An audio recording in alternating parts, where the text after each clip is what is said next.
सोचिए जरा, जब इस ब्रह्मांड में ना समय था, न धरती थी और ना ही आकाश, तब आखिर क्या था?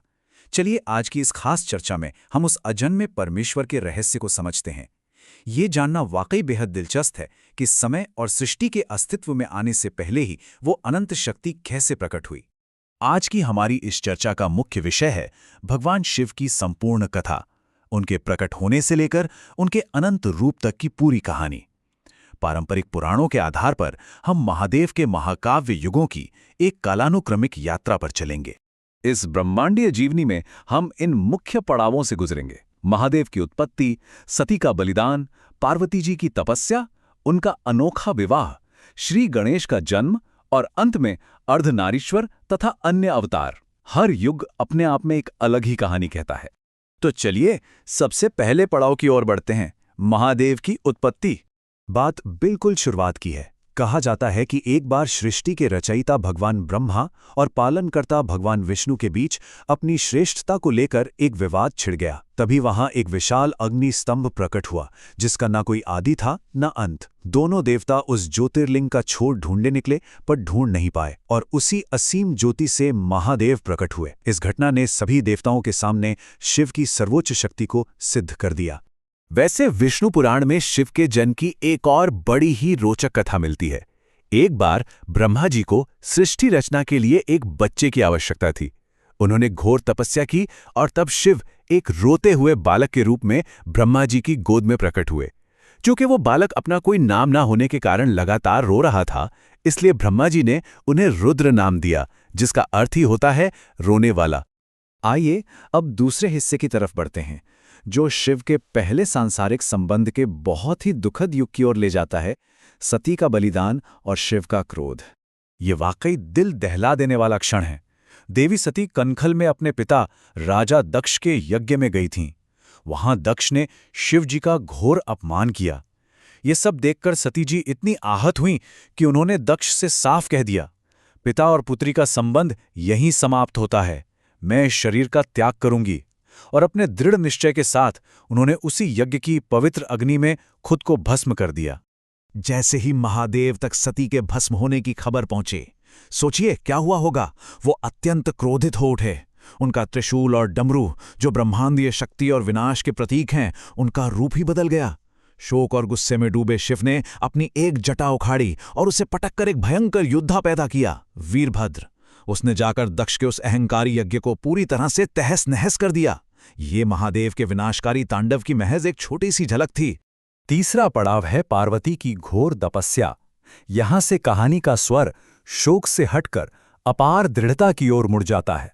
सती ने फिर पर्वतराज हिमालय की पुत्री पार्वती के रूप में जन्म लिया। और यहां जो सबसे हैरान करने वाली बात है, वो है गौरी शिखर पर उनकी 3000 सालों की तपस्या। महादेव को वापस पाने के लिए उन्होंने पहले साल सिर्फ फल खाए, दूसरे साल पेड़ों के पत्ते खाए और आखिरी चरण में आकर तो पत्तों का भी त्याग कर दिया। बिल्कुल निराहार हो गईं।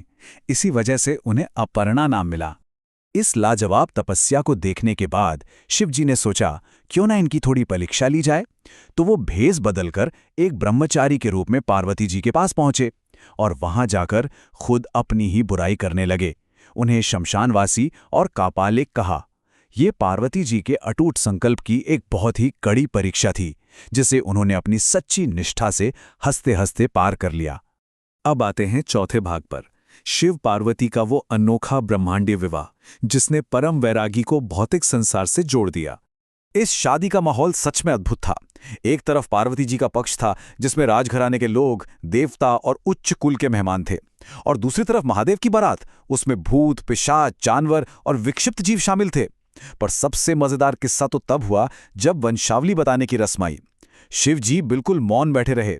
आखिर क्यों? क्योंकि परमेश्वर शिव का ना कोई जन्म है, ना ही कोई परिवार, वो तो पूर्णतः अजन्मे हैं। पांचवां पड़ाव, श्री गणेश का जन्म। इस विवाह के बाद दिव्य परिवार की स्थापना की ये कहानी बहुत ही नाटकीय है। एक दिन माता पार्वती ने अपने शरीर के उपटन से एक बालक को बनाया और उसे द्वारपाल बना दिया। जब शिवजी वहां आए तो बालक गणेश ने उन्हें अंदर जाने से रोक दिया। अब शिवजी तो उन्हें पहचानते नहीं थे, बस दोनों में एक भयंकर युद्ध छिड़ गया।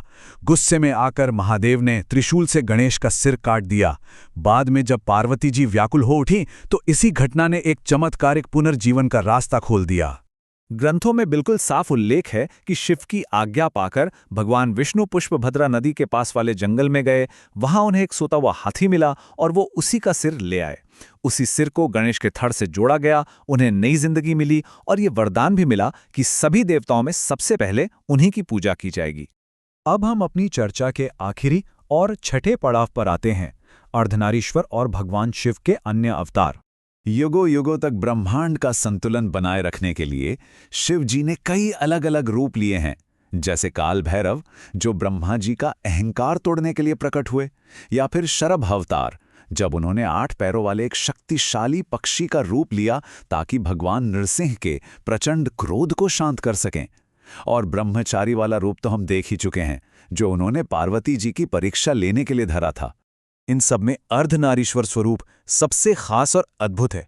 जब ब्रह्मा जी सृष्टि रचना और प्रजा वृद्धि नहीं कर पा रहे थे, तब उनके अनुरोध पर शिव जी ने ये आधा पुरुष और आधी स्त्री का रूप लिया। ये दरअसल इस बात का बहुत बड़ा प्रतीक है कि इस पूरे ब्रह्मांड के निर्माण और निरंतरता के लिए शिव और शक्ति यानी पुरुष और स्त्री दोनों ऊर्जाओं का एकदम सही और अटूट मिलन बेहद जरूरी है। तो चर्चा के इस आखिरी मोड़ पर एक सवाल पर जरा गौर कीजिए। सृष्टि में जब प्रलय आता है और सब कुछ खत्म हो जाता है, तब भी महादेव वहीं विद्यमान रहते हैं। इसीलिए तो उन्हें महाकाल, अनंत और आदि योगी कहा जाता है। तो आखिर क्या इन अजन्मे ईश्वर की कहानी का कभी कोई अंत हो सकता है? बिल्कुल नहीं। उनका ये ब्रह्मांडीय चक्र ऐसे ही अनंत काल तक चलता रहता है। और इसी गहरी सोच के साथ आज की ये चर्चा हम यहीं पूरी करते हैं।